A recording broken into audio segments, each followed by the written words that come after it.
How's everybody doing? I thought to try to put some new brakes on myself at $400 an axle the shop is charging. I figured to try it out, and unfortunately I found out something. I don't think my brake rotor is supposed to do that. I just pulled the brakes off of the caliper, and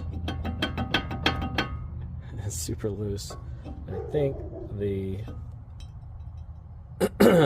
the screws, the heads just broke off.